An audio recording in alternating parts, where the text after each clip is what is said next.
Estelle, pour votre présence. Randstad, Sodexo, Veolia étaient aussi des signataires de la première heure. Et c'est très bien que vous soyez tous là. Il y avait des filiales d'Accenture aussi. Elles sont là aujourd'hui. Octo, Havana, je les salue, du coin de l'œil. J'ai aussi une pensée pour Christian qui était donc à l'origine. Voilà, en 25 ans, notre stratégie à nous sur l'inclusion et la diversité, elle a évolué.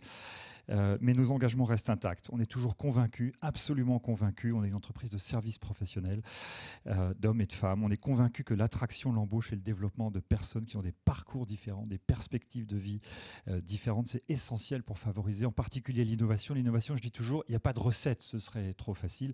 Par contre, il y a des ingrédients. La diversité est un des ingrédients les plus importants de l'innovation. On sait également qu'en garantissant des processus équitables, sans biais, on attirera et on gardera nos talents. Et on sait très bien qu'il y a énormément de métiers en tension où on a besoin de toutes les forces de la planète pour réussir à faire ce qu'on doit faire. Donc c'est un événement absolument essentiel pour nous, pour moi. J'en suis vraiment très fier de faire partie de ce collectif avec nos clients, Orange et d'autres dans la salle, avec nos associations, avec l'autre cercle, AFMD également, avec les sociétés du groupe, je l'ai dit. Voilà, donc bienvenue ici pour cette signature et pour la petite discussion qu'on va avoir. Catherine, je crois que c'est à toi que je passe la parole maintenant.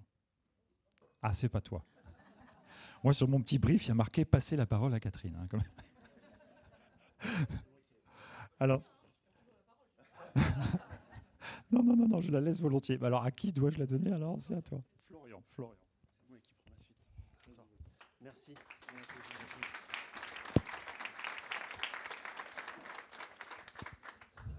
Bonjour à tous et à toutes. Aujourd'hui, j'ai l'honneur de représenter l'autre cercle avec Catherine Tripon, porte-parole et co-responsable du pôle employeur, Guillaume Savoie, mon vice-président de l'autre cercle, également co-responsable du pôle employeur, en ma qualité de président pour cette resignature de la charte d'engagement LGBT+, et j'ai le plaisir de le faire à vos côtés. Parce qu'au fond, ce que nous partageons ici, ce n'est pas simplement un engagement formel, c'est une volonté sincère, collective, de faire avancer les choses. Ensemble, notre objectif reste clair, faire en sorte que la question LGBT+, devienne un jour un non-sujet dans notre société. Parce que cela n'aurait plus d'importance, mais parce que l'inclusion serait devenue une évidence. Parce que chacun et chacune, quelle que soit son orientation sexuelle ou son identité de genre, aurait enfin toute sa place partout, et en particulier dans le monde du travail. Mais nous savons, ce n'est pas encore le cas. Les chiffres sont là pour nous le rappeler. En 2023, plus de 4000 infractions à caractère homophobe ou transphobe ont été recensées par le ministère de l'Intérieur. C'est une hausse de 13% sur une année. Et le dernier rapport de S-Homophobie, 21% des témoignages concernent le monde professionnel. Harcèlement, moquerie, discrimination à l'embauche ou à la promotion. Le travail reste encore aujourd'hui un lieu de risque pour trop de personnes LGBT+. Notre baromètre de l'autre cercle IFOP 2024 confirme ce constat, avec des zones d'ombre et des lumières d'espoir. D'un côté, des avancées, une visibilité qui progresse, des employeurs qui s'engagent, des salariés qui se sentent un peu plus libres d'être eux-mêmes. Mais de l'autre côté, des freins persistent. Seulement 49% des personnes LGBT+ sont visibles auprès de leurs managers. 28% déclarent avoir subi une agression ou un acte de rejet au travail. Et 42% des personnes trans et non-binaires déclarent avoir été discriminées dans leur parcours professionnel 2 fois plus que les personnes LGBT+. Ce ne sont pas des chiffres, ce sont des réalités humaines. Ce sont nos collègues, nos amis et parfois nous-mêmes. Et ce sont aussi des conséquences de mots qu'on banalise. Comme ce fameux « fais ce que tu veux dans ta vie privée, mais au travail, on ne veut pas en entendre parler ». Une phrase qui semble anodine, mais qui pousse au silence, qui interdit d'évoquer son couple, ses enfants, ses vacances, qui empêche simplement d'exister. Et quand cette pression vient d'un manager ou d'un dirigeant, elle devient systématique. Je veux vous dire avec force, il n'y a pas d'injonction à la visibilité, mais il doit y avoir la possibilité de l'être. Un cadre sécurisé, bienveillant, inclusif, un monde du travail où l'on peut respirer librement sans avoir à se dissimuler. Heureusement, là où la charte est signée, les résultats sont là. 93% des salariés LGBT+, dans les entreprises signataires considèrent leur organisation LGBT-friendly, contre 70% dans les moyennes nationales. Plus de visibilité, moins d'agression, plus de confiance, les efforts payent, et c'est cela que je ne veux pas dire qu'il faut s'arrêter là. En 2025, personne ne devrait avoir peur d'être soi au travail, et pourtant, trop de personnes se censurent. Elles se taisent, elles se replient, non par choix, mais par peur du regard, du rejet ou des freins à l'évolution. Il y a un enjeu, et l'enjeu n'est pas seulement humain, il est aussi stratégique, économique et collaboratif. On ne se bâtit pas une organisation forte en laissant des personnes sur le bord du chemin. On ne construit pas une culture durable par la peur du silence. La charte LGBT+ de l'autre cercle pose un cas structurant. Former les équipes, adapter les politiques RH, nommer des référents et référentes, évaluer les progrès, vous le faites déjà. Et aujourd'hui, en re-signant, vous vous affirmez et vous continuez à le faire. Re-signer la charte n'est pas un geste symbolique, c'est un acte de responsabilité. C'est réaffirmer pour chaque personne a le droit d'être soi-même pleinement au travail. C'est permettre à chacun et chacune d'apporter le meilleur de soi, sans masque, sans crainte, sans frein. Alors merci. Merci pour ce que vous avez déjà accompli et merci pour ce que vous vous engagez à poursuivre. Merci à toutes et ceux et celles qui font vivre l'inclusion dans les équipes, pour les pratiques RH, dans la culture de votre entreprise. Continuons ensemble à faire reculer les LGBT-phobies. Continuons ensemble à ouvrir les portes. Continuons ensemble à faire du droit d'être soi une réalité partout et surtout au travail. Merci à vous.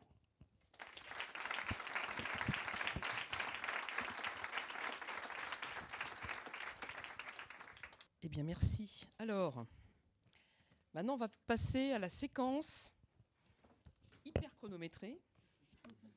Pour ceux qui avaient re-signé en juin 2022 chez BNP Paribas, ça avait été un rythme soutenu. Bon, là, la salle est plus grande. Alors, merci, cher Olivier, de mettre encore à disposition cette salle. On aura l'occasion de parler dans le petit talk après avec Chris Ellenman et toi, de cette aventure incroyable qui a été imaginée ici. Alors, le mode d'emploi est assez simple. Je vais appeler au fur et à mesure les signataires, femmes et hommes, et autres, pour signer. Donc, je vous passe les chartes. Vous vous installez ici pour signer. Alors, pas devant moi, bien sûr, hein, près du cactus. Voilà, c'est ça, voilà. Non, je vais même donner les chartes, moi. Je fais mon taf quand même. Et après, vous serez ici pour qu'on puisse vous prendre en photo. Voilà. Après, vous vous asseyez et à la fin de la séance, on va réunir tout le monde ici sur l'estrade pour faire une grande photo de groupe. Et puis, après, on passera à la suite de l'événement. Alors, pour commencer, tout bien, tout honneur, mon cher Olivier, tu viens. Alors, vous passez directement par là, comme ça on gagne du temps. Hop. Avec Jacqueline. Le feutre pour signer, double exemplaire, un exemplaire pour vous. Donc, Olivier Girard, président, CEO, président d'Accenture France Benelux, et Jacqueline Avrer. Ah, j'ai toujours appelé Jacqueline, donc voilà, Averjous, qui est la DRH du groupe. Pas bien ça.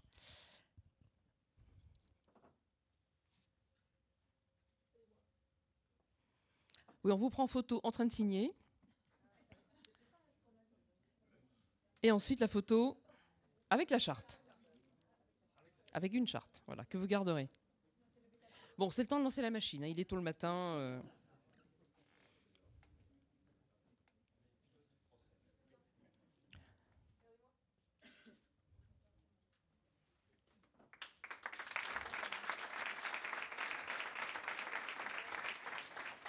Ensuite, je vais appeler pour Octo Technologies, qui ne sont pas dans le bon ordre. Pourquoi GFD ? Alors, oui, parce qu'en fait, il y a un petit changement. Octo Technologies, ils ont un petit lien avec Accenture. Alors, attendez, c'est pas la bonne, on va la sortir. Hop. C'est que, oui, il y a Octo qui est à Octo, c'est logique. Hein. Et, sauf que dans la présentation, il y a peut-être eu une demande de dernière minute de rapprocher les deux maisons. Voilà, tout le monde s'y met, c'est bien, bravo, génial. Donc, pour Octo Technologies, Olivier Roux, qui est le CEO, et Nathalie Avramesco, qui est la DRH. Donc vous aurez compris qu'il y a un petit lien capitalistique et business entre Accenture et Octo Technologies. Alors comme toujours, quand vous signez, c'est une technique à prendre. Nous, on a l'habitude, à force de signer des chartes, il faut signer en regardant le photographe. La photographe en l'occurrence. C'est un coup à prendre. Un peu. Alors, on va reprendre le cours de l'alphabétique. Donc, pour le groupe AFD, je vais appeler Julien Seillant, qui est le directeur exécutif des ressources humaines. Bon, du coup, tu restes là. Hein. Bon, allez. Raphaël Benamou, notre directeur général. Une. Faut qu'on en garde une. Et on regarde le photographe. C'est bien. Bravo.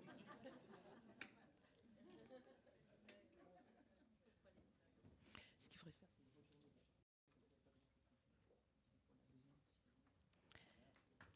bravo. Alors ensuite, pour l'AFMD, au cas que quelqu'un ne connaîtrait pas l'AFMD, l'Association française des managers de la diversité, mais je pense que tout le monde ici connaît, je vais donc appeler Delphine Pouponneau et Romain Plaisantin, qui sont coprésidentes et coprésidents de l'AFMD. Et Romain n'est pas là, donc c'est pas grave. Un homme vaut une femme vaut un homme, donc tu vas jouer le rôle de Romain sans problème. Alors, on continue avec Air France. Alors, Patrice Tison, qui est le DGRH, un peu bloqué au dernier moment, c'est donc Agnès Oliastouk qui prend le relais, qui est la responsable diversité et inclusion. Agnès. Ah, mais oui, voilà. Qui travaille chez HOP, de mémoire. Arnaud, nouveau président. Depuis l'année dernière, hein, 2 ans maintenant. Bon, c'est plus le nouveau président.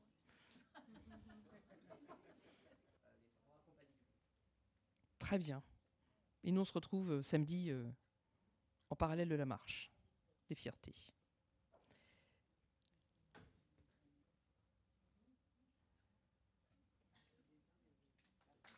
Bravo. Alors, pour Atos France, j'appelle Laetitia Colazos, directrice des ressources humaines. Ah bah oui. Ah bah oui, c'est un changement, on ne me dit rien. Bon. Ouais, ok. Alors, Sylvie Roy. Ok. C'est ça.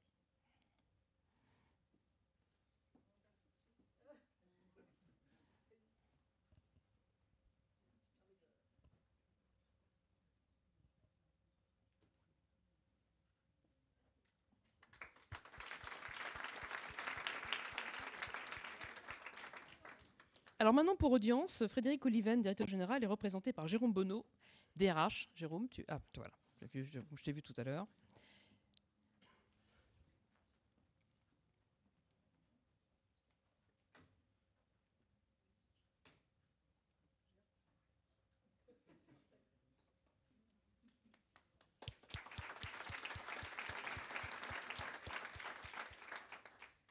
Pour Borrelia, c'était Milou Benaouda, président de la région Europe de l'Ouest, qui devait être là, et empêchement de dernière minute, donc c'est Karl Camard qui est... voilà. Mais Karl est présent.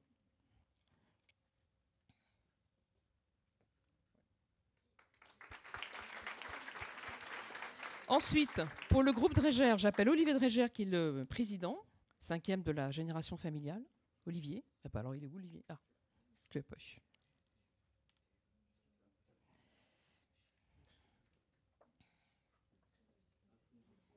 C'est un entraînement pour le mariage, ça. Pour celles et ceux qui ne sont pas mariés, quand on signe le registre. Et ensuite, on va passer à EY France. J'appelle Nadia Sabin, qui est l'associée, responsable d'INI.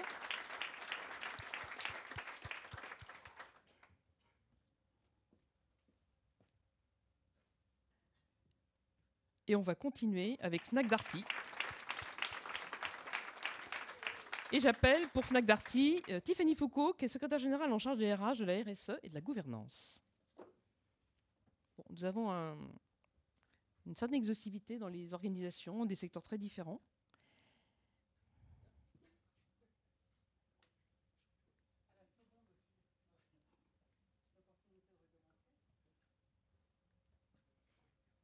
On commence à avoir une grosse pile dans les bureaux. Bravo. Pour Linkletters, j'appelle Fanny Mahler, qui est associée.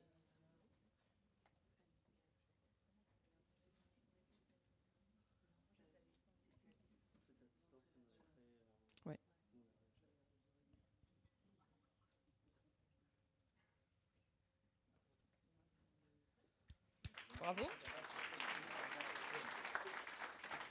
Alors, pour Mastercard, j'appelle Barbara Sessa, qui est la directrice générale France.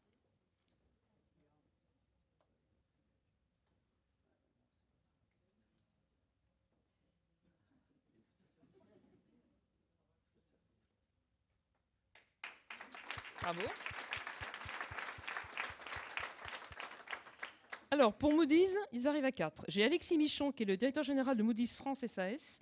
Myriam Durand, qui est la responsable mondiale du groupe Corporate Finance de Moody's. Aurélia Elière, qui est la directrice générale déléguée de Moody's Group, France SAS, pardon. Et Alain Mort, qui est le président de Moody's Analytics SAS.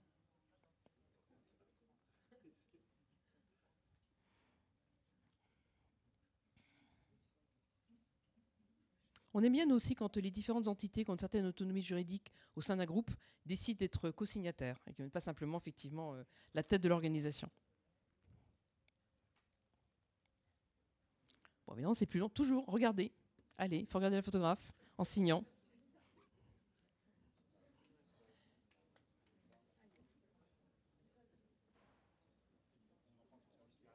Oui, pas sûr, vous les deux.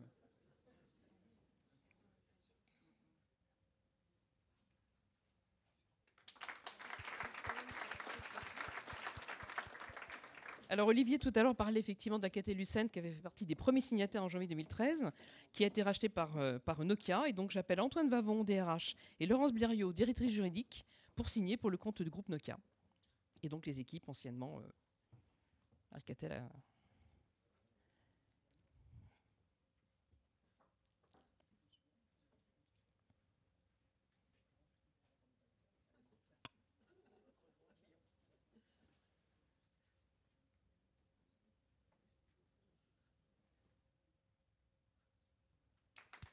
Bravo. Alors pour Orange, j'appelle Christelle Henneman, qui est la directrice générale. Là, pour le coup, Christelle, vous êtes là en chair en os. En juin 2022, chez BNP Paribas, vous étiez à distance. Vous deveniez de prendre la direction du groupe Orange.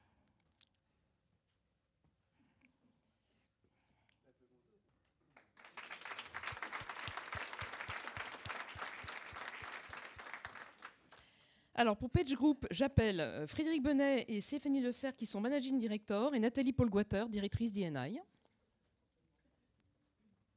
Coucou.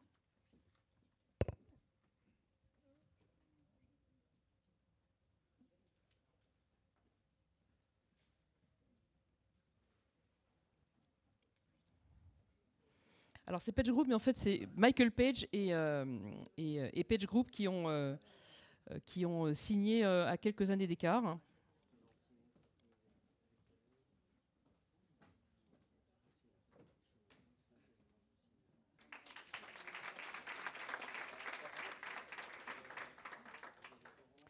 Alors, pour TF1, j'appelle Valérie Languille, directrice générale adjointe en charge des relations humaines et de la RSE.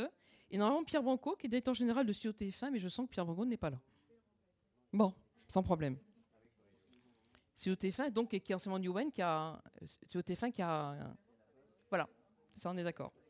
Donc une nouvelle entité qui a rejoint le groupe TF1.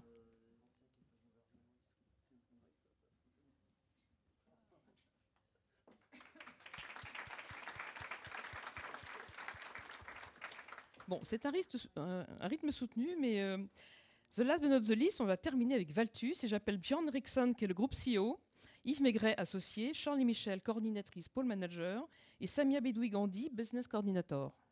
Si j'ai tout le monde, oui, c'est ça, il y a tout le monde.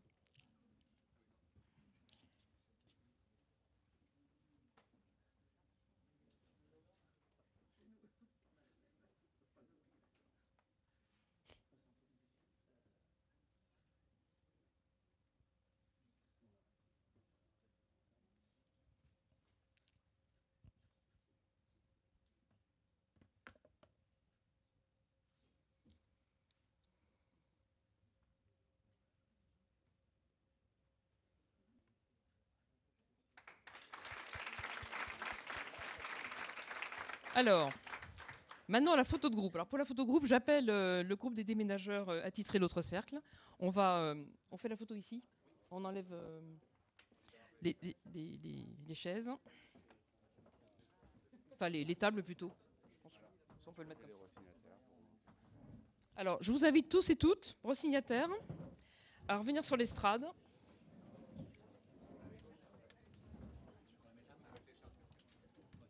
Avec les chartes, bien sûr.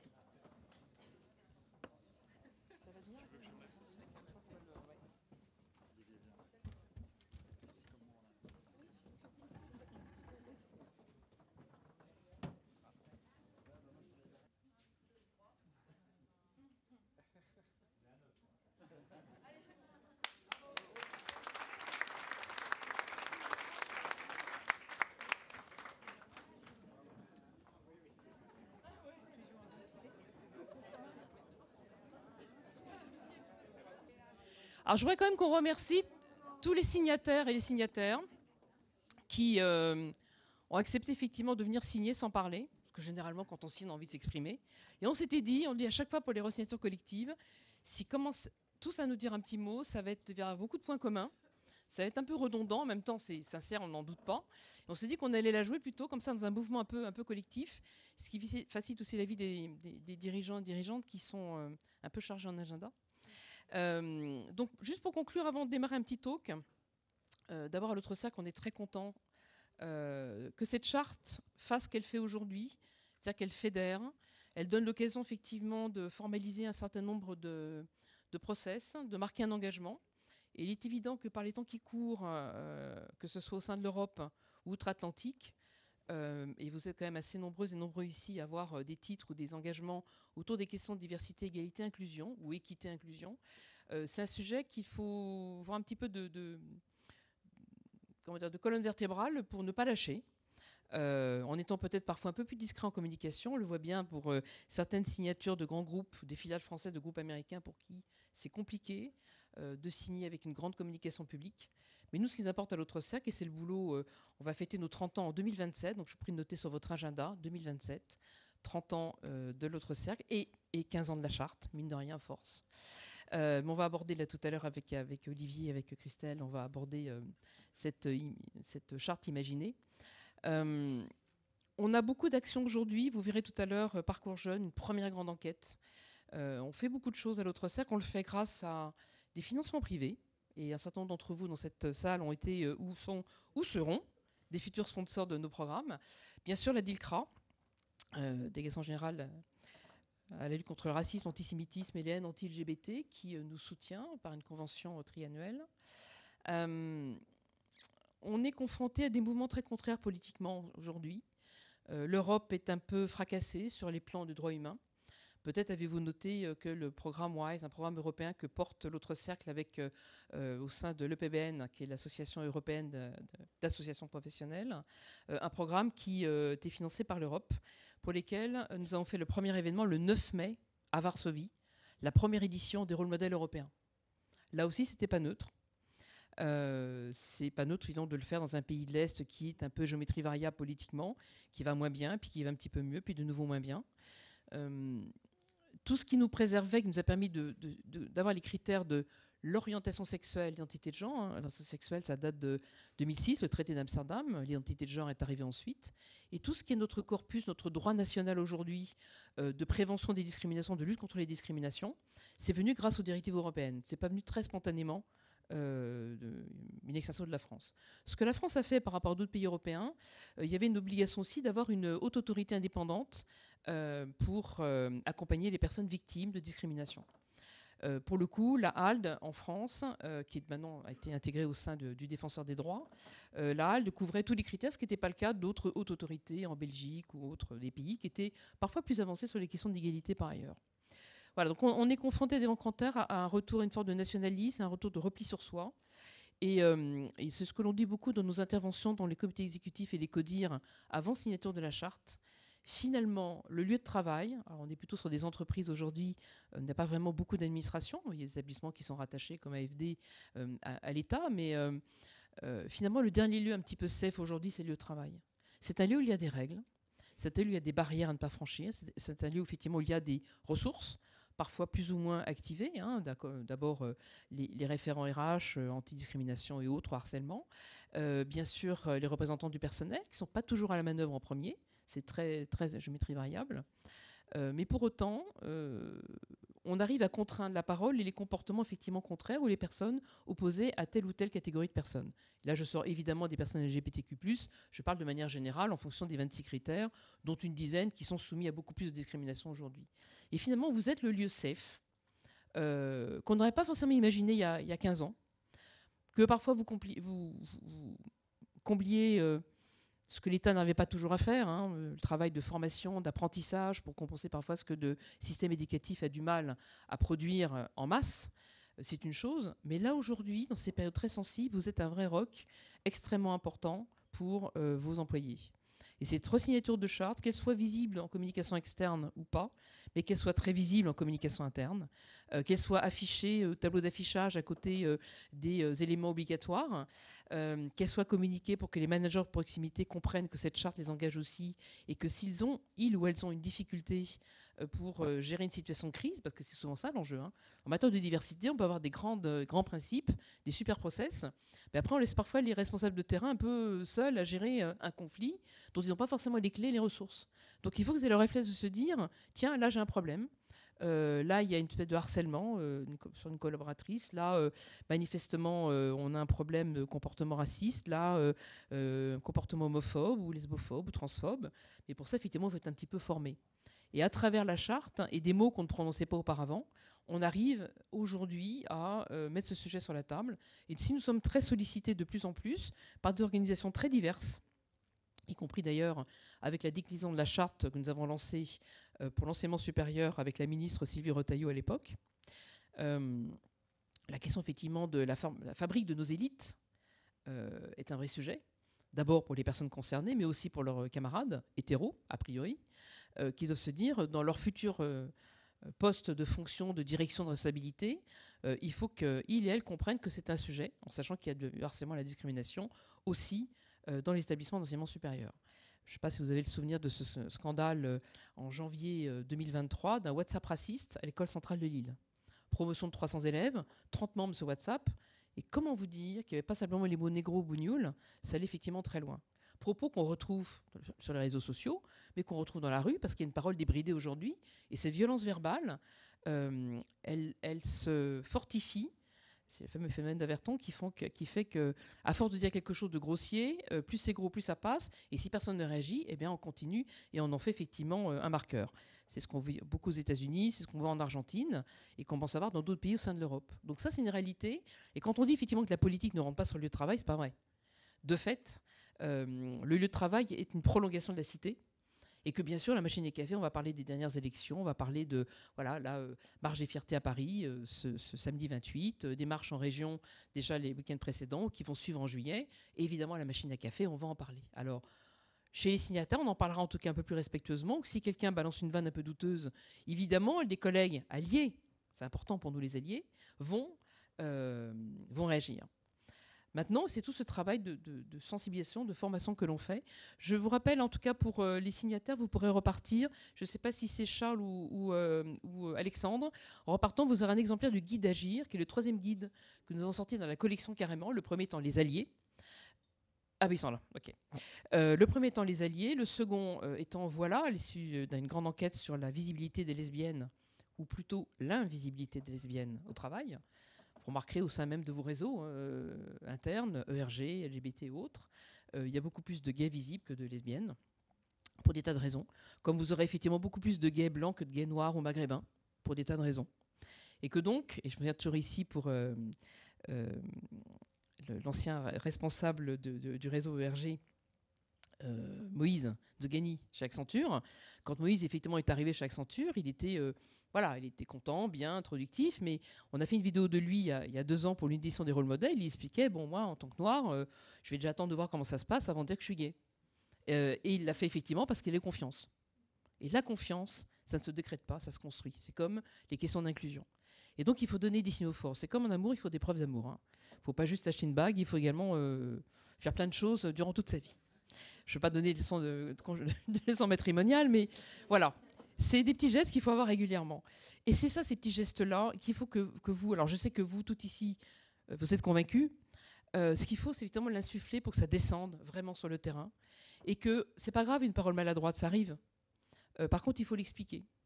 parce que ça a des conséquences de rétention, de ne pas oser dire les choses. Je voudrais juste, j'évoquais voilà donc le deuxième guide, avant donc agir sur l'inclusion des transidentités non-binarités au travail, qui est un énorme travail qui a été produit par l'équipe à l'origine, c'est une unité d'Île-de-France. Sur les femmes lesbiennes, si vous avez lu ce guide voilà, vous avez des témoignages. On a 3 dirigeantes lesbiennes de haut niveau, on est content de les avoir. Alors évidemment, il y a Aliette Mounier-Lompré, CEO d'Orange Business. Il y a Aurélie Feld, qui est la présidente LHH du groupe ADECO. Et puis il y a Corinne Calandini, qui est maintenant qui a une belle promotion, comme quoi effectivement on peut être lesbienne et avoir une promotion, en tout cas dans une organisation qui assume bien. Et Corinne Calandini, maintenant la grande patronne, je crois qu'elle pèse 45% du chiffre d'affaires du groupe AXA, tout ce qui est prévention, vie privée et autres. Et Corinne, qui était coprésidente de Mixine, qui était le réseau mixité interne, bon, elle est une vie hétéro, elle était mariée avec 2 grands garçons, et puis elle rencontre une femme, et puis voilà, son mari. Et elle n'a pas osé en parler au COMEX du groupe Mixine, elle n'a pas osé en parler. Elle avait une espèce de peur. Il faut vraiment que vous lisiez son témoignage, comment cette grande patronne, avec une personnalité plus qu'affirmée, peut avoir cette espèce de crainte d'oser dire juste, bah voilà, j'ai quitté mon mari pour, non pas un homme, mais pour une femme, même si effectivement ces 2 grands-fils, maman, vas-y, il faut que quand même tu assumes. Et elle a fait son coming out en juin, le 17 mai 2022, au moment de la resignature de la charte. Devant, il y avait 300 personnes dans la salle, 1500 personnes connectées en ligne. Et quand même, il y a eu un grand moment d'émotion. Et ça a débloqué plein de choses, beaucoup de jeunes femmes qui sont venues la voir. Donc c'est aussi les questions, voilà, je terminerai après ce guide d'agir que vous aurez en partant. On en a un 4e pour l'automne, qui est sur les jeunes diplômés de l'enseignement supérieur, soutenu également par le ministère de l'enseignement supérieur et de la recherche.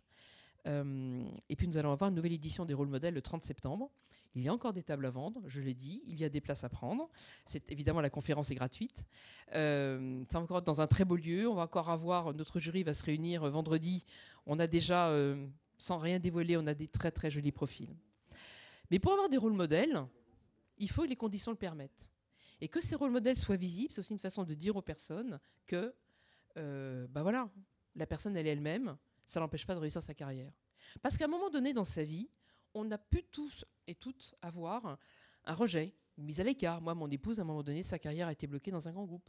D'autres personnes qui ont subi des violences intrafamiliales, qui ont été rejetées par leur famille, quand ils ou elles ont fait leur coming out. Et donc, quand vous êtes fragilisé de cette manière dès le début, et je tiens les mêmes discours dans des COMEX et des CODIR avant signature, hein, des grands patrons de grands groupes du CAC, CSBF 120 ou autres, on leur ouvre dans des ministères, au moment des resignatures de charte, on explique qu'effectivement, quand vous avez subi ces violences intrafamiliales, quand vous avez pu être harcelé à l'école, primaire, secondaire ou enseignement supérieur, quand vous avez eu difficulté dans votre premier job, eh bien, quand vous arrivez dans une entreprise, une organisation publique, vous avez besoin de signaux forts. Cette charte, bien sûr, est une espèce de, pas de concrétisation, c'est pas une finition, mais ça permet de regrouper effectivement des actions qui pouvaient être éparses, et puis de rappeler évidemment des fondamentaux, ce qui permet de dire aussi, je terminerai avec ça, que si vous n'êtes pas à l'aise avec le sujet, ok, c'est votre histoire personnelle.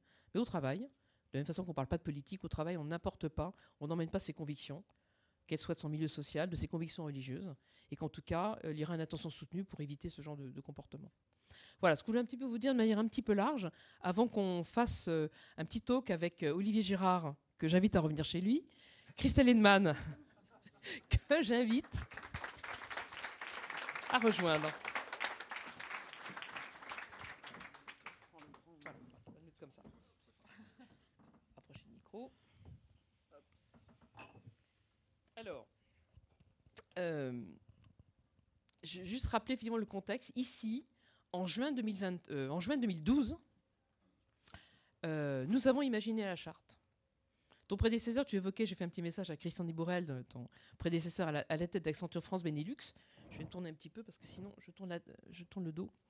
Et avec les équipes, à l'époque, Armel Carminati-Rabas a imaginé effectivement d'inviter 8 de leurs clients, des grands clients, dont les responsables diversité. On ne disait pas D&I à l'époque, hein, on ne parlait pas d'inclusion, on parlait de diversité.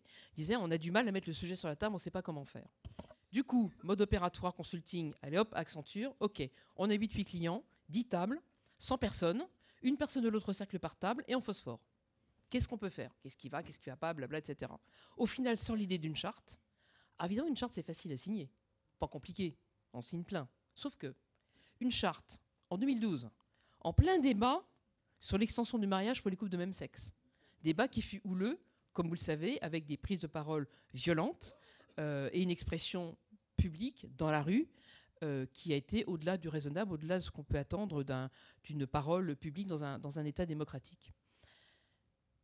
Et donc cette charte, elle citait des mots qu'on ne prononçait pas beaucoup dans l'entreprise ou dans l'administration: orientation sexuelle, identité de genre, même s'il n'était pas encore dans le critère de la loi, c'est arrivé un peu plus tard, gay, lesbienne, bisexuel, transgenre, des mots qu'on ne prononçait jamais. Dans les politiques de diversité, on disait souvent dans l'égalité, femmes-hommes, l'origine, le santé, virgule, point de suspension. Et on était beaucoup dans les points de suspension. Et à l'inverse des personnes trans qui souvent sont visibles parce qu'elles sont dans une phase de transition ou non en conformité entre leur apparence, leur vie, leur genre ressenti et leur état civil, pour les personnes lesbiennes, gays ou bi, j'étais silence radio, on se cachait. Et nos enquêtes, premier baromètre IFOP Autre Cercle, décembre 2017, par rapport au deuxième, la grande majorité des personnes n'étaient pas visibles, elles l'étaient beaucoup plus chez les signataires de la charte. Donc, on imagine cette charte avec des mots qu'on ne prononçait pas, avec des engagements qui touchaient aussi bien la direction qu'évidemment les équipes RH, mais également les représentants du personnel, et bien sûr l'ensemble des collectifs, et puis le côté partie prenante, qui est important chez nous, puisque aujourd'hui, on ne pourrait pas faire signer les 3 400 000 entreprises en France. On n'a pas tout le CAC 40, on n'a pas tout le SBF 120, mais parce qu'on ne pousse personne à signer. Il faut qu'à un moment donné, ça mature en interne et qu'on ait envie de venir. Maintenant, celles et ceux qui sont signataires en parlent autour d'eux, en parlent auprès de leurs pairs, en parlent dans leur filière professionnelle. Et ça permet effectivement en tout cas que le sujet soit mis sur la table pour que doucement des organisations le fassent. Et donc on l'a lancé le 7 janvier 2013. Alors à l'époque, on s'est dit il faut qu'on joue le côté ministériel. Donc ça s'est passé chez Najat Vallaud-Belkacem, qui était ministre en charge effectivement de l'égalité, avec Michel Sapin, qui était ministre du Travail, et Dominique Baudis, qui est malheureusement décédé, qui était défenseur des droits. Et on avait, je terminerai là-dessus avant de faire un petit message ensuite, on avait donc parmi les signataires, il y avait aussi IBM. IBM qui était concurrent d'Accenture. Et je me souviens de Didier Haas, qui était le grand patron membre du COMEX, qui traite un groupe, je me demande si c'était pas Orange son client d'ailleurs, à l'époque. Depuis Didier a fait une sorte de pré-retraite. Donc Christian Iborel, on avait 2 compétiteurs au niveau business qui étaient co-signataires et contents de l'être. Parce qu'à un moment donné, la RSE, elle est crédible si on est capable d'aller au-delà du business et être capable effectivement de faire un travail conjoint, parce que ce qui sert un groupe sert tous les groupes. C'est comme quand on travaille sur une diversité, on sert toutes les diversités. C'est comme lorsqu'on dit qu'il faut un vestiaire neutre, des toilettes neutres pour des personnes en transition. Ça ne sert pas que ces personnes en transition, ça sert aussi des personnes qui pour un certain nombre de raisons n'ont pas envie de se déshabiller, pour des questions effectivement d'apparence physique, pour des raisons de problèmes de peau, pour des raisons de pudeur, et que donc ce qui sert à l'un sert à l'autre. Voilà, je voulais effectivement vous dire ça un petit peu en préambule. Alors, personnellement, qu'est-ce que vous avez ressenti avec cette séance de signature, cette séance de re-signature de la charte ? Déjà, c'est sympathique de signer en physique. La dernière fois, je l'avais fait à distance, donc voilà. Non, mais moi, d'abord, je m'inscris dans la continuité, parce que c'est pas moi qui étais à l'initiative de la première signature chez Orange, c'était mon prédécesseur. Ceci, je me souviens très bien, quand j'étais chez Alcatel, d'avoir eu... on en avait parlé au moment où ça avait été signé, puisque je travaillais chez Alcatel France. Donc, non, mais pour nous, c'est très important, et je mesure à quel point c'est important que ce soit signé à mon niveau dans l'entreprise, pour libérer la parole, permettre après à toutes les actions de terrain qu'on fait de se sentir soutenu. Et puis c'est vrai que c'est des sujets sur lesquels c'est pas des sujets simples, parce que c'est des sujets où on est à la frontière entre la vie privée, mais au fond, c'est ce qu'on disait ce matin, c'est que la vie privée, elle rentre dans l'entreprise, puisque pour que les collaborateurs soient eux-mêmes dans l'entreprise, on ne change pas de... Hein, on est soi-même quand on vient travailler. On veut que les gens soient soi-même, et donc c'est important, effectivement. Donc voilà, donc moi je suis ravie, évidemment, que Orange continue, et puis qu'on soit aussi nombreux, finalement, à signer, parce que par rapport au début, donc voilà, il faut qu'on continue, parce que c'est vrai que... je ne sais pas si on fait marche arrière ou si on stagne ou si on progresse dans certains domaines, mais ce qui est sûr, c'est qu'il ne faut pas s'arrêter, parce que sinon on va reculer, ça c'est sûr. Merci Christelle. Je voulais te remercier d'ailleurs, parce qu'effectivement je trouve que ta présence est essentielle, et donc merci pour ça. Aujourd'hui, donc, beaucoup de choses ont été dites. Florian, tes mots étaient très très bons. Je trouve que tu as parlé de cadre et de référent. Toi, tu as parlé de constance, de colonne vertébrale. Donc moi aussi, c'est mon prédécesseur qui a commencé. Donc je trouve que cette constance, c'est la première chose. C'est une belle chose, et Et tant mieux pour ça, et ravi de continuer, et mon successeur aussi continuera, j'en suis sûr. Le cadre, c'est essentiel, c'est le dirigeant qui le pose, c'est notre rôle. C'est nécessaire, mais c'est loin d'être suffisant. Mais c'est important, effectivement, pour que tout le monde puisse commencer à travailler sur ça. Les référents, moi je voudrais dire un mot des rôles modèles et des référents, parce que les référents et les rôles modèles, c'est pas nous qui les désignons, il faut lever la main. Donc, et je voudrais saluer ceux d'Accenture, parce qu'il y en a quelques-uns qui sont dans la salle, parce qu'ils sont essentiels, eux. Et c'est pas, le dirigeant permet un cadre et permet à des gens de lever la main, mais c'est quand même eux qui lèvent la main et qui deviennent les rôles modèles et les référents. Et ça, c'est essentiel. Donc Jackie, Élodie, Stéphanie, Laurent, Moïse, tu as parlé de Moïse. Voilà, et je suis sûr que j'en ai oublié d'autres. Je voulais les remercier profondément parce qu'ils ont été essentiels dans cette histoire, dans ces 13 ans. Voilà. Vous, 13 ans après, même si vous n'étiez pas là à l'origine, vous mesurez effectivement le chemin parcouru entre cette période où vous, Christelle, effectivement, pas laquelle était Lucent, après, lorsque vous avez pris la direction de Schneider Electric, vous étiez arrêtée pour... vous étiez effectivement enceinte et impossible d'être au bureau. Et je sais qu'un coursier est venu vous apporter la charte pour qu'après que nous l'ayons signée dans les locaux de Schneider Electric. Que moi. Bah, tout le monde me raconte, on envoie le... La boss a demandé ce qu'on lui amène la charte, donc un coursier est venu, peut-être pas un coursier, peut-être quelqu'un interne, pour que vous puissiez signer la charte sur votre lit. Voilà, donc c'est important la constance, mais voilà, vous mesurez le chemin parcouru, vous, par rapport à votre vision, même dans votre job précédent, 13 ans après. Je pense qu'effectivement, d'abord, c'est un sujet dont on parle plus librement dans des forums comme celui-là, entre entreprises. Là où, voilà, au tout début, LGBT+, quand on en parlait, voilà, il y avait une forme de quoi on parle, quoi, dans des sphères ouvertes. Donc c'est vrai que c'est un sujet sur lequel je pense qu'on a quand même progressé en France.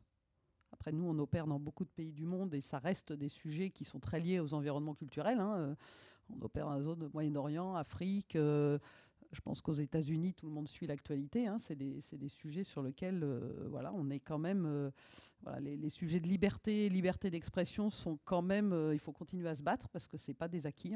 Ça peut basculer très, très vite.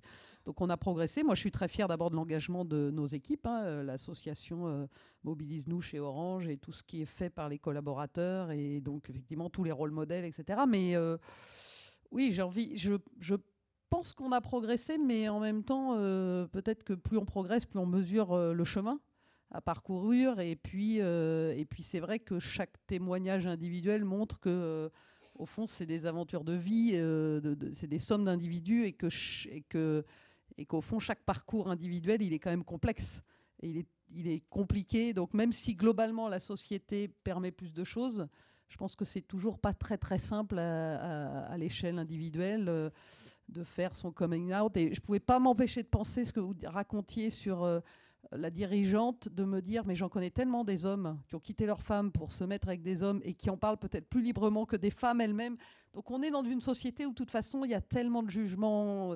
Et puis les réseaux sociaux n'aident pas. La violence exprimée aujourd'hui sur les réseaux sociaux, elle est terrible. Donc je pense que là, pour le coup, on recule sur certains aspects de bienveillance et puis d'écoute. Donc voilà, voilà, on va se dire qu'on a fait un chemin, mais que ça reste des sujets sur lesquels il y a encore beaucoup à faire, quoi. J'ai un peu la même réponse, parce qu'il y a du chemin qui a été fait, c'est vrai, et on peut être fier de tout ce qui a été fait. Il y a un chiffre que les équipes m'avaient préparé, que j'adore, qui est 94% des collaborateurs d'Accenture en France se recommandent notre entreprise comme étant une entreprise LGBT-friendly. 94%, c'est une belle unanimité. Je suis sûr par rapport à il y a 13 ans, c'est un vrai progrès.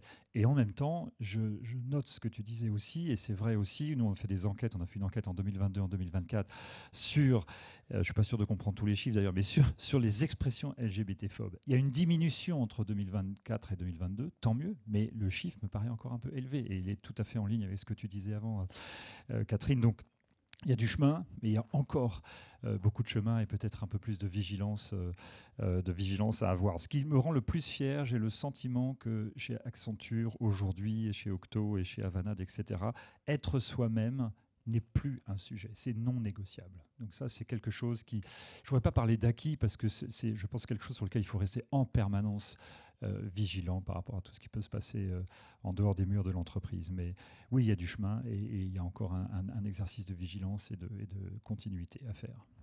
Alors justement, à l'aune de cette évolution sociétale positive, un renvoi positif dans les médias, dans des séries télé, cinéma, des artistes, des influenceurs, influenceuses, de nouvelles générations de people qui assument effectivement la fluidité de leur genre ou leur vie, avec en parallèle un accroissement de la violence, une augmentation malheureusement d'année en année dans le rapport de SS homophobie des cas en tout cas qui leur arrivent, l'augmentation aussi des situations de discrimination caractérisée du ministère de l'Intérieur, la violence effectivement qui est évoquée sur les réseaux sociaux, mais pas que d'ailleurs, la violence dans la rue.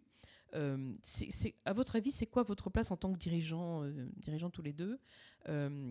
C'est quoi le rôle que l'entreprise peut avoir aujourd'hui face à cette insécurité grandissante et en même temps cette aspiration sociétale, être soi-même, avec aussi une génération de jeunes hétéros pour qui c'est un tout. On voit bien, la Marge Fierté en est un bon exemple, la radicalisation effectivement des comportements des jeunes. Les jeunes d'aujourd'hui arrivent avec une opinion très tranchée sur les questions environnementales, sur les questions sociétales, et ne sont pas dans la demi-mesure. Alors qu'on pouvait avoir un travail de négociation, de consensus pendant des années, là on est sur une forme effectivement de blocage où le débat est difficile, et ce débat finalement il est rentré sur le lieu de travail. Donc comment, vous en tant que dirigeant, quand vous voyez les choses dans les... On va dire très longtemps, qui peut se projeter à 5 ans? C'est déjà pas dans 5 ans, la moitié des jobs, on ne les connaîtra pas, on ne les connaît pas encore. Donc c'est très compliqué, surtout pour les équipes talent de management et recrutement. Mais voilà, comment vous voyez les choses dans les 3 prochaines années, dans cette instabilité politique pour lesquelles on n'a pas de réponse? Voilà, on va voir les européennes dans quelques années. On ne sait pas comment va évoluer effectivement outre-Atlantique le président Trump par rapport à ses groupies business qui vont lui dire stop, c'est pas bon pour le business, on revient en arrière. C'est l'espoir qu'on puisse avoir. Pour le moment, c'est pas le cas. Ça marche pour les taxes douanières, mais pas pour le reste. Donc voilà, quel est pour vous ce rôle à jouer, en sachant que vous n'êtes pas là pour faire de la politique, c'est pas le rôle, mais que finalement, les engagements que vous maintenez aujourd'hui et que vous confortez par la resignature de charte et par le travail de fond qui a été fait par les équipes RH, c'est une forme d'affirmation politique, malgré tout, dans un contexte où ça peut être rejeté ou en tout cas considéré comme une prise de position, ce qu'on n'attend pas effectivement d'une entreprise. Et je dis ça parce que je pense à Patrick Martin, au moment où les taxes douanières pardon, c'est pas du tout taxes douanières. Au moment où effectivement le courrier a été envoyé de l'ambassade US aux prestataires français pour leur demander effectivement bien confirmer qu'ils n'avaient pas de politique discriminante. Patrick Martin a pris la parole, on était chacun sur une chaîne de télé, et j'ai bien aimé l'idée que le président du MADEF dit non mais attendez, on a des fondamentaux en France, on ne va pas changer notre politique. Alors après, la vie n'est pas rose non plus, il ne faut pas croire que toutes les entreprises c'est super câlin, il se passe des choses qui ne sont pas acceptables, mais bon, globalement, il y a un mouvement général. Et donc voilà, je vois bien une résistance du côté du monde du travail. Donc vous, comment vous sentez par rapport à ça dans vos fonctions de dirigeante et dirigeant? C'est vrai qu'aujourd'hui, on voit que face à la perte de confiance le rejet des élites ou la valeur de la confiance, des valeurs, et puis surtout une entreprise, quelque part, elle dure au-delà des mandats électoraux, elle traverse les frontières, et ce qui fait le lien dans une entreprise, c'est quand même les valeurs, c'est quand même les hommes et les femmes. Nous, on fait le même métier dans tous les pays où on opère. Alors, on fait des métiers très différents entre nos métiers dans la cybersécurité, technicien de réseau ou les activités d'intégration au bout du monde. Mais, et puis, on sert des millions de clients. Et donc évidemment, l'humain, il est au cœur de tout ce qu'on fait. Et c'est vrai qu'on est un peu un refuge, même s'il y a aussi des sujets. On a eu beaucoup de débats dans les entreprises au moment des élections où on demande parfois aux dirigeants en fait, de prendre des positions sur lesquelles, voilà, moi je suis j'ai un vote en France, donc j'ai une voix. Et quand je m'exprime en tant que citoyenne politique, je ne m'exprime pas en tant que dirigeante d'Orange, et j'ai certainement pas à demander, c'est pas moi qui vais influencer les collaborateurs d'Orange sur leurs idées politiques quand on est dans des débats nationaux, évidemment. Mais sur des sujets qui sont au fond des sujets d'être soi-même au travail, sur des sujets qui sont aussi des valeurs universelles, humanistes, quand on est dans un métier comme le nôtre, qu'on traverse des générations, qu'on recrute des jeunes et qu'on a des collaborateurs qui ont fait plus de 30 ans dans l'entreprise, si on n'a pas une colonne vertébrale, des valeurs, une authenticité dans le discours, c'est-à-dire que si on change d'avis à chaque fois qu'on reçoit un courrier d'une ambassade ou d'un dirigeant de pays, parce que voilà, ça veut dire qu'on n'est pas authentique. Et donc ça, il n'y a rien de pire dans les valeurs d'entreprise que quelque chose, surtout quand on est une entreprise humaine de service, où on a l'impression que tout ça, c'est des posters sur les murs et qu'au fond... et c'est pour ça que c'est important d'ailleurs que ce que moi je signe aujourd'hui, mon prédécesseur l'a fait. Donc ça traverse une organisation, ça va au-delà d'un individu. C'est des valeurs et donc c'est pour ça qu'on a aussi des rôles modèles, des gens engagés. Et je pense qu'aujourd'hui, les entreprises peuvent faire beaucoup plus que les politiques. Et quand je vois les difficultés qu'ont nos démocraties en Europe, on va se le dire, franchement, je crois qu'on attend des entreprises qu'au contraire, elles soient un socle, qu'elles permettent de rassurer et que du coup, dans la sphère professionnelle, on puisse quelque part se retrouver, même si ensuite il y a des débats de société qui sont quand même qui sont complexes parce que alors au-delà d'ailleurs des sujets dont on parle aujourd'hui, mais les sujets de sécurité, les sujets de santé, le rapport entre les générations, on est dans une société qui est très très violente. Et donc c'est vrai que si on n'arrive pas à permettre le débat, et ce que vous disiez sur les jeunes qui arrivent avec des convictions, et quand à 18 ans on croit qu'on connaît tout sur le monde, ça montre qu'il va falloir se confronter à quelques débats et à quelques échecs, si je puis dire, pour se construire. Donc voilà, mais le faire dans un environnement bienveillant, qui donne le droit à l'échec, qui permette aussi la parole, et puis j'allais dire, il faut avoir des confrontations. Donc c'est des sujets de culture d'entreprise, et c'est vrai que face à des sujets complexes, il n'y a pas de réponse simple. C'est des sujets dont on parle beaucoup en interne chez Orange. Ouais. Mais donc, l'entreprise a beaucoup à faire. Ton avis aussi là-dessus? Oui, je suis évidemment d'accord. Mais j'y reviendrai parce que c'est intéressant de comprendre pourquoi l'entreprise est ce roc et ce refuge. Quelqu'un utilisait le mot refuge l'autre jour. Je voudrais d'abord revenir sur ce qui se passe dans la société, ce que tu as bien décrit. Il y a une forme de polarisation. Il y a du positif. Il y a nous, aujourd'hui, il y a vous. Le fait qu'on soit de plus en plus nombreux autour de la table à signer ces chartes-là. Et le chiffre que je citais sur les collaborateurs d'Accenture, qui revendiquait Accenture comme une entreprise LGBT-friendly, c'est un vrai progrès. Donc il y a du positif et puis il y a du négatif en même temps. On voit bien aujourd'hui dans la société, on assiste à une forme de polarisation et donc les deux progressent malheureusement. Donc on marche un peu en crabe là-dessus. Donc, et pourquoi l'entreprise reste un lieu crédible ? Toutes les enquêtes le montrent, et c'est un peu triste. La parole politique, la parole des médias s'est diluée, elle a perdu énormément de son impact et on ne peut que le regretter. La parole de l'entreprise reste crédible parce que l'entreprise, elle avance par objectif. Parce qu'elle dit qu'elle va faire quelque chose et elle le fait, plus ou moins. Et des fois, on n'arrive pas à atteindre tous les objectifs qu'on a, mais on fonctionne comme ça. Et c'est quelque chose qui est inscrit dans la tête de nos collaborateurs. On se donne des objectifs et on est crédible parce qu'on les atteint, parce qu'on les met en œuvre et on fait tout pour les mettre en œuvre, parce qu'il y a des dirigeants pour les suivre et pour rappeler que ces objectifs sont importants. Je pense que c'est ça le mot-clé, c'est qu'on on fait ce qu'on dit et on atteint nos objectifs. Les autres groupes dont j'ai parlé avant n'atteignent pas toujours leurs objectifs et c'est ce qui fait que leur crédibilité est sérieusement mise à mal. Et c'est un problème grave.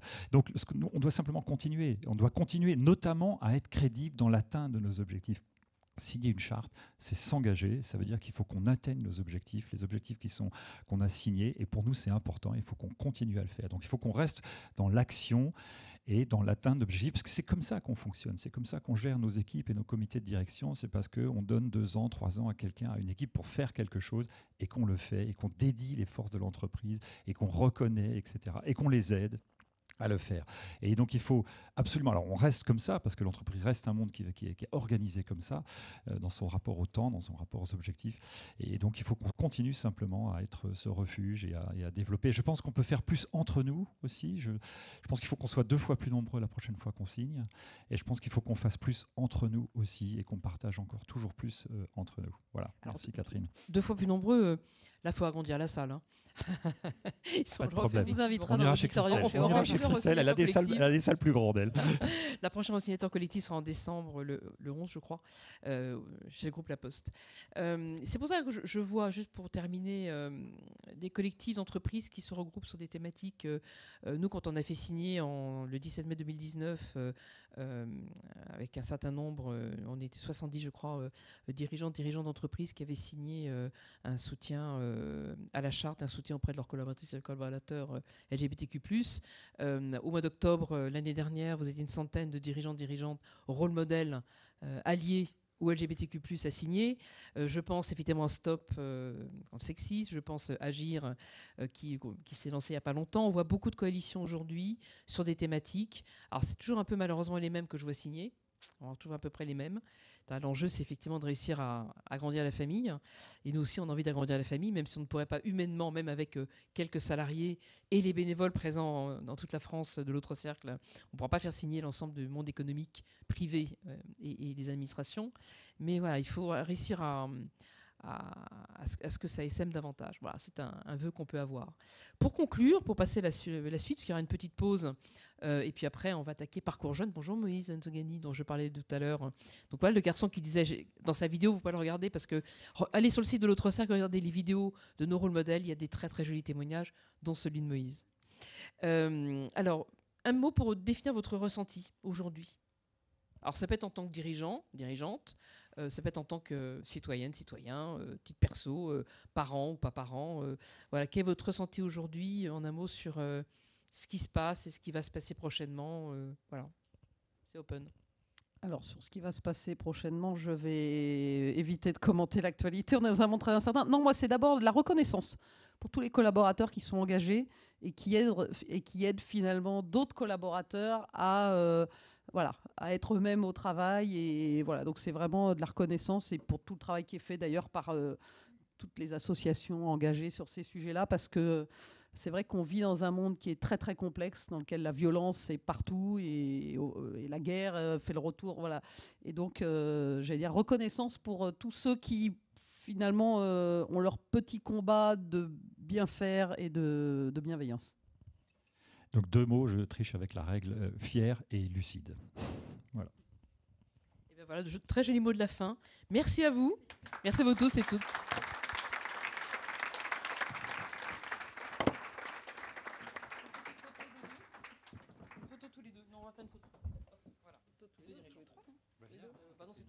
Emmener tout le monde de notre salle. Non, je veux une photo de vous.